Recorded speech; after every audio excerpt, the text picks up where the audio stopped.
But how do people walk about the street or say hello to each other? How are you? Okay. Not bad. Could be worse. Hanging in there. Surviving. Breathing.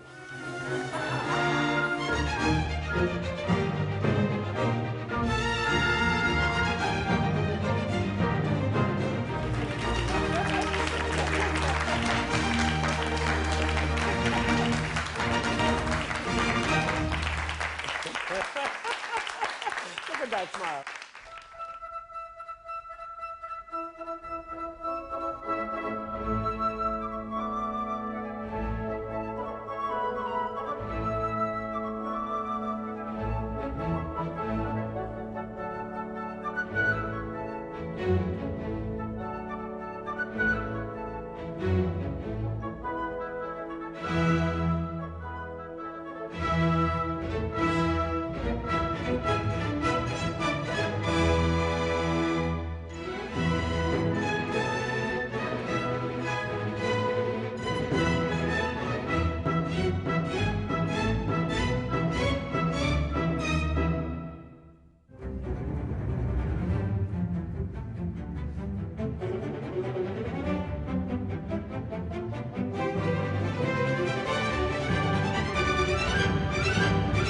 Hi, Marco.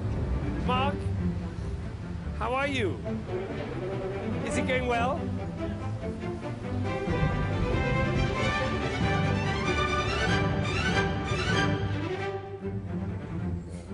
That is a great story. It's really wonderful. Yes, I mean, he certainly... When you're totally participating in how your life goes, that's the front row of your life. That takes a kind of creative thought, and it takes a sense of oneself as an actor in relationship with others, and that is the front row of one's life. Throw yourself into your life like a pebble into a pond and notice the ripples.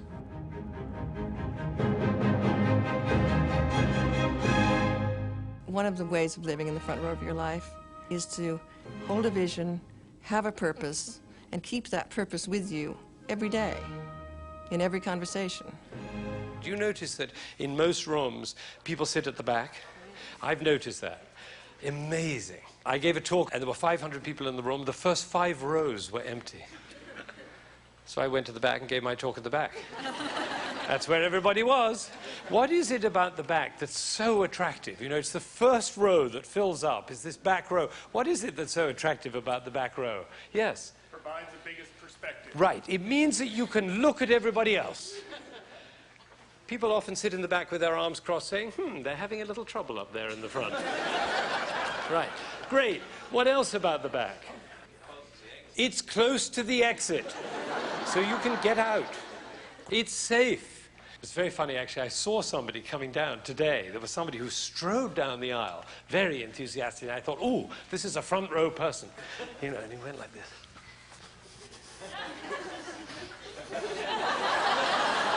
And sat somewhere in there. So now we've distinguished something. We've distinguished this front row here. We've also distinguished the back row. And this is distinguished for the rest of your life. Because once a distinction has been made, it lives for the rest of your life. Every single time you walk into a room for the rest of your life, you can choose whether you're going to sit in the back, or in the front, or in the middle, or wherever you're going to sit. Now, once we get that, everything opens up in a different way.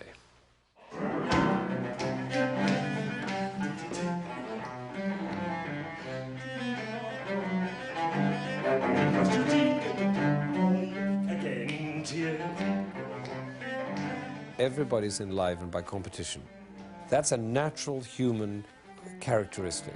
in order to survive, in order to keep going, we have to strive. That is so natural, so basic, so instinctive for us human beings that we don't think there's any other way of being. How could there be? Because what else is there? Yes. One way of dealing with it simply is to get that it's a game. I mean, so it's a game. It's one of the games we can play. We can play, I'm going to be very, very, very successful. And with that goes failure. And they're both actually sort of equal. Because it isn't till you fail, it isn't till you make a mistake that you get a chance to learn something. So you could say, great, I had a terrific success. Great, I had a terrific failure. You could say the identical response. People think you were crazy. But actually, it's not so stupid. As long as you're light about it and you realize, well, we're just playing this game and we have this great success one time and we failure the other, how fascinating. So how fascinating is an appropriate response if you make a mistake. You do something which you consider to be a mistake and you say, oh, how fascinating. You've got to actually do the whole thing. You've got to raise the hands, you've got to, the voice has got to go up, the eyebrows have got to be raised. How fascinating! Because, you see, that's what does it. You know what you say if you make a mistake. How fascinating! When you do that, you've immediately taken yourself out of that pulling down, the despair, the sorrow, the lack of energy, the hopelessness.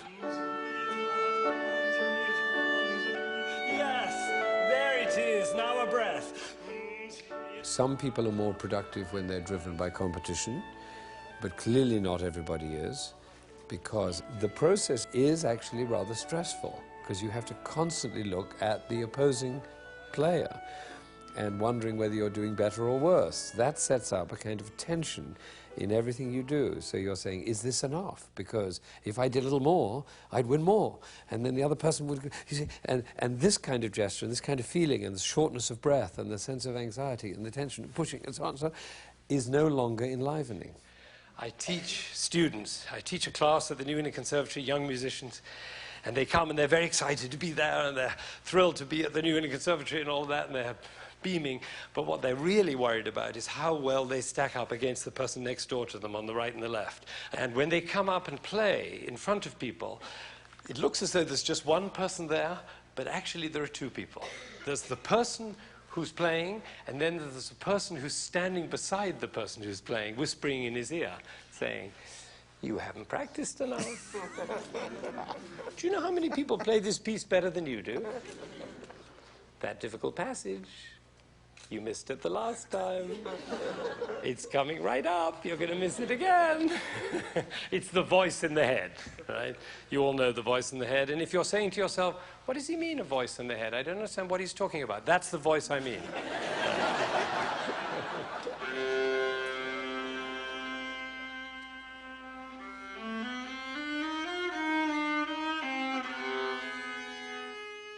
I think that nature programs children to be particularly alert to their own survival, and that means alert to danger, alert to being cut off from the group. And I think nature builds in a good dollop of fear for the child. What is going to be asked of me? Am I going to perform well? How do I participate here? What are the rules here? Those voices are voices of the childhood. They're voices that are not necessary anymore. What Ben and I are trying to do is to teach people that the voice in the head doesn't mean anything, is not important. As a child, fear is there for a reason. Nature wants the young of any species to survive. It's not so important to us now. It's important if in the face of a speeding train, but it's not important in the face of having a conversation with another person. Including you. You suddenly play. You're not going to get rid of the voice in the head, but you can take it lightly. Well, what I say about that voice, of course the voice says, you know, you're not successful or you're doing the wrong thing or whatever it is. And then when that voice comes, they say, you can turn around and say, thank you for sharing, I'm busy.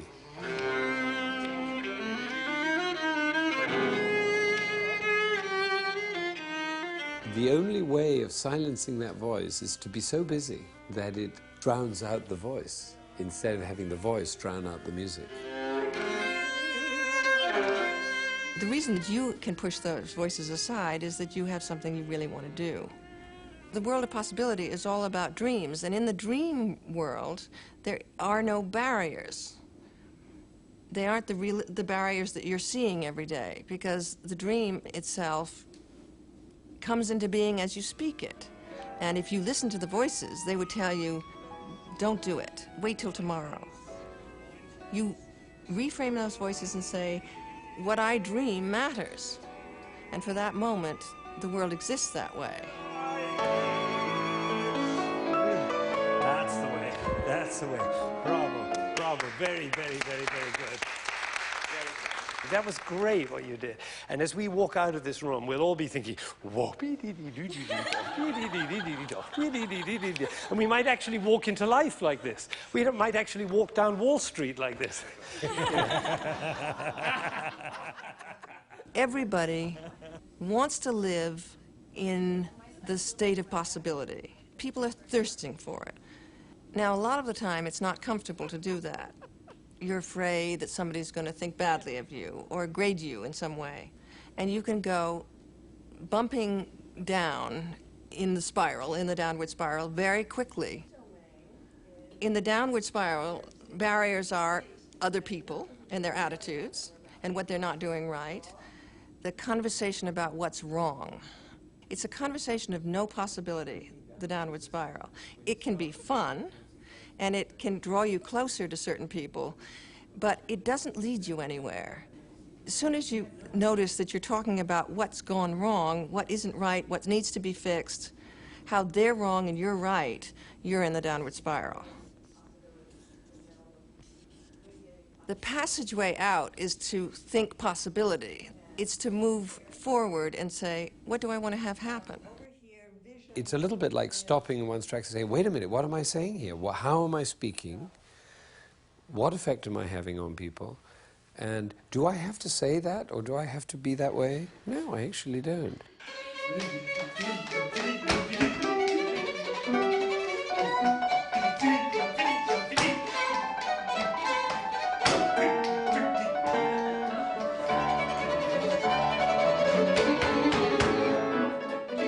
In possibility, if you come up with a dream, there's no barrier in the dream because the dream is brought to the present. So every time you speak a vision or a dream, you're actually bringing the picture into the present. And for that moment, the world exists that way.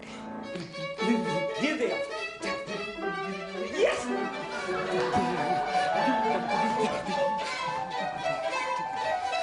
She's very sad. Everybody has the capacity to connect with others over dreams and visions. To do that, you have to participate. You have to connect. If you could find what was the same about everybody and start from there, now what kind of life can we create? How can we make this work so that everybody can have that? Like the roots of the aspen tree. You know, you see all these trees on the surface, and you go underground, you find it's all one root. Well, if that were a model for human beings, how differently we would behave. That's what this is about. Now look around. Everybody's smiling. Well done.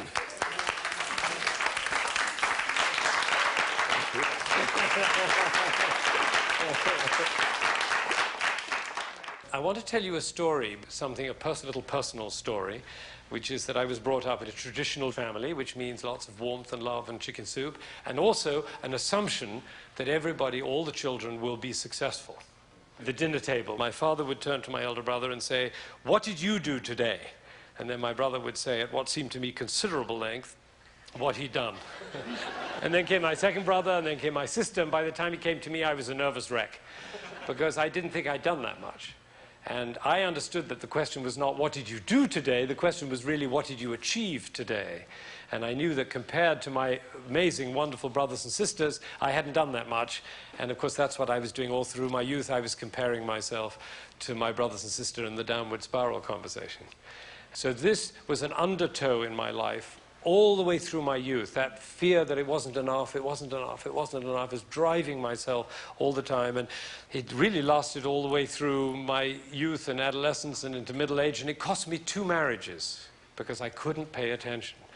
And I was always thinking, can it be more? And I would even be conducting an orchestra, and while I was conducting, actually thinking, maybe there's an orchestra I could conduct that would make me more successful than the one I'm conducting. So one day I had an amazing discovery. And the discovery was, of course, it's all invented. This is a game we're playing. It's a game called Success. Actually, it's called Success Failure. And I didn't have to play it anymore. And so I took up a new game, and the game is called I Am a Contribution. That's the name of the game I'm playing. And you play, it's very simple to play. You wake up in the morning, and you remind yourself that you're a contribution. And what I've found since I've been playing this game is that there's an endless amount of energy available to play this game. It's an extraordinary thing. I find you don't need much sleep. It's a little bit like electricity, and you find the socket, and you put the plug in the socket, and then the light goes on. If you put it in a potato or a sponge, it doesn't have the same effect. So you have to be sure what the socket is, and the socket is possibility. Every human being is brought into the world radiating possibility. The trick is to keep that song going. Thank God we have children, particularly very young ones, because they skip a lot. You know, you see children skipping. They skip all over the place. You don't see this on Wall Street very much, do you? That laughter is what I call cosmic laughter, because it comes from a realization that, oh, of course, it's all invented. It's all invented. The whole thing is invented.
Here comes. Yes, my